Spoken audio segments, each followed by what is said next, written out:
जी आप मुस्तकिल पाकिस्तान आ गए हैं वापस। क्या हुआ, आप क्यों वापस आ गए हैं मुस्तकिल? जी आप मेरे लिए वो मोबाइल लेके आए हैं? नहीं चाहिए ये महंगा मोबाइल है। आप नहीं महंगा, मैंने आपको आईफोन बोला था, ये नहीं मुझे चाहिए। तो पापा जी मुझे आई मोबाइल से याद आया, मैंने आपको कहा था हैवी बाइक मैंने भी लेनी है। मैं तो वो अरमान लेके आया था, जहाज में सोचता हुआ घर जाऊंगा, दोस्त मिलेंगे, बहन भाई मिलेंगे। मैं तो उनकी मोहब्बतों के ऊपर डॉलर, दिनार, रियाल, पाउंड सब कुछ नीच समझ रहा था। गांव ही बदल गया है, समझ नहीं लगती है। वो कच्चे मकान, बड़ी बड़ी बिल्डिंगें बन गई। माशाल्लाह चाचू आ गए हो। मेरा चाचा आ गया बारो। बेटा आप कौन है? चाचू मैं आपके ही गांव में रहता था, सुलेमान मेरा नेम, असगर का बेटा।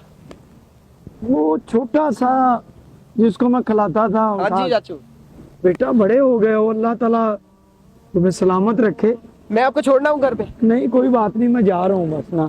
जी चाचू। तो आप फिर अब्बू को बताना, जी चक्कर लगाएंगे वो। आपका मैं सलाम कह दूंगा अब्बू को। हाँ ठीक है चाचू। उन्हें बताना। हाँ ठीक हो गया।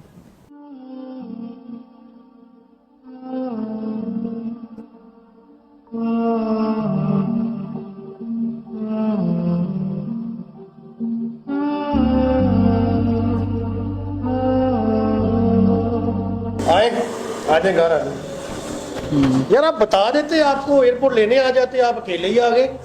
वो क्या बात हुई? काम खत्म हो गया, कफील ने छुट्टी करवा दी, तो मैंने कहा यहाँ रहने का फायदा। मैंने टिकट लिया और पाकिस्तान वापस आ गया हूँ। मैंने कहा यहाँ आके कोई काम करते हैं, लेकिन ये कितना बदल गया है सब कुछ इन 25 सालों में।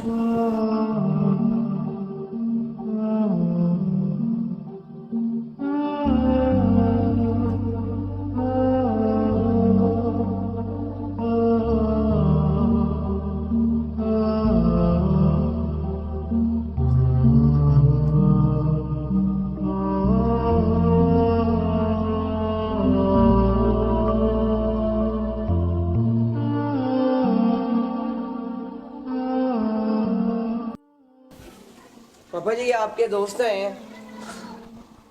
जैन, अस्सलामुअलैकुम तारिक साहब, क्या हाल है? अल्हम्दुलिल्लाह अल्हम्दुलिल्लाह। आप कैसे हैं? अल्लाह का शुक्र, ठीक ठाक। बैठे बैठे। जी आप मुस्तकिल पाकिस्तान आ गए हैं वापस। क्या हुआ, आप क्यों वापस आ गए हैं मुस्तकिल? हाँ यार जैन, मैं पक्का ही आ गया हूँ। अब यहाँ को काम करते हैं। आपके पास इतने पैसे हैं कि आप पाकिस्तान में काम कर सकें? वो मेरा रब राज़िक है, इंशाल्लाह रिज़्क देगा इंशाल्लाह ताला। जी आप मेरे लिए वो मोबाइल लेके आए हैं?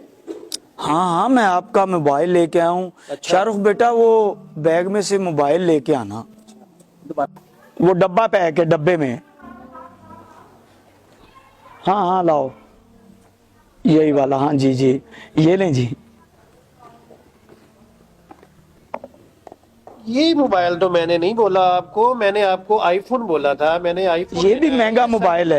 ये सस्ते वाला मोबाइल तो पाकिस्तान से भी मिल जाता है, ये नहीं मैंने लेना।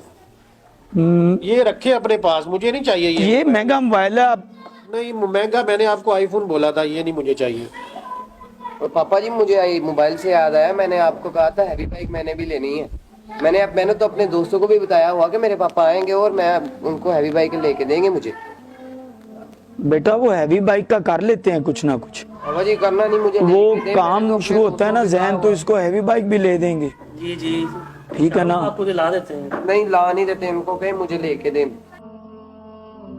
प्रदेश को खुशी से नहीं जाता, और प्रदेश में रह के सहरा की झुलसा देने वाली गर्मी में 2 महीने की कमाई से हम इस तरह का मोबाइल खरीदते हैं आपके लिए, और आप कह देते हैं कि ये मोबाइल।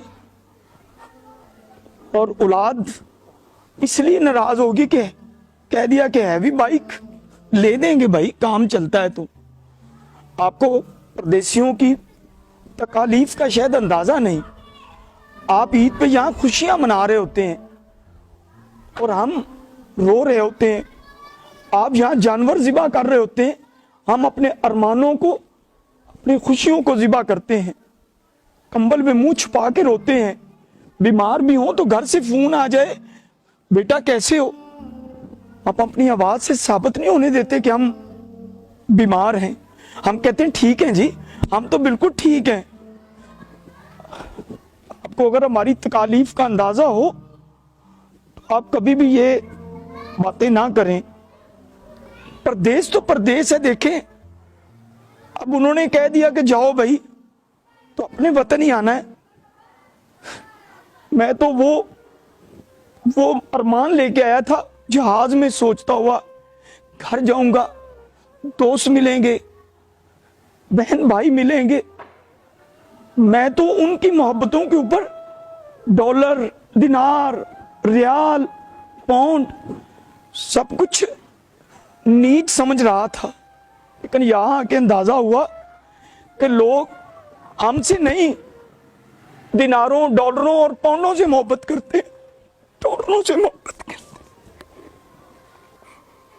आपको पता है, जब मैं परदेश जा रहा था, मैं जवान था, परदेश जवानी खा गया, बुढ़ापा आ गया, लेकिन अपने खुश ना हुए, अपने खुश ना हो सके।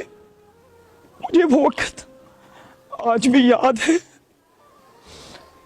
जब मैं दूसरे मुल्क जाने के लिए, परदेश जाने के लिए टांगे में बैठा था, तो मेरी मां की आंखों में आंसू थे, उसके हाथ कपकपा रहे थे।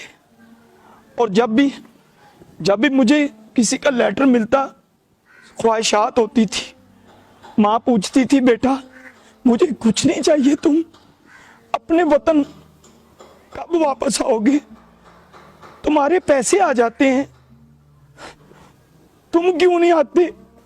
और फिर जब पीछे वतन में घर वाले फरमाइशें पूरी ना होने पर ताने दें, तो फिर परदेसी कहां जाएं, क्या करें? काश आपको हमारी वहां की एक दिन की जिंदगी जो है वहां पे आप देख सके। कोई नहीं होता जो पूछे काम पर जा रहे हो तो खाना खाया? कोई नहीं होता जो ये पूछे बुखार है, दवाई ली है, बीमार हो, किसी डॉक्टर को दिखाया है? कोई नहीं होता जो रात को हमारे आंसू पूछ सके। खुदा के लिए अपने वतन को वक्त दो, वतन के लिए मेहनत करो, ताकि किसी माँ के बेटे को परदेश ना जाना पड़े, परदेश ना जाना पड़े। ये आप परदेशियों की मजबूरियां नहीं समझते कि हमारे अपने हमें जब भी फोन करते हैं वो ये नहीं पूछते कि शाम का खाना खाया है कि नहीं खाया। वो कहते हैं वो शादी आ गई है तो जल्दी करो, पैसे भेज दो, फटाफट करो। कहते हैं कभी किसी ने हमसे हमारा हाल ही नहीं पूछा, कभी किसी ने ये गौर ही नहीं किया कि वो परदेश में गया है और शाला परदेसी कोई भी न थी वे, कख जिना तो पारे, ताड़ी मार उड़ा ना बाहू, असी आप ही उड्डन हारे।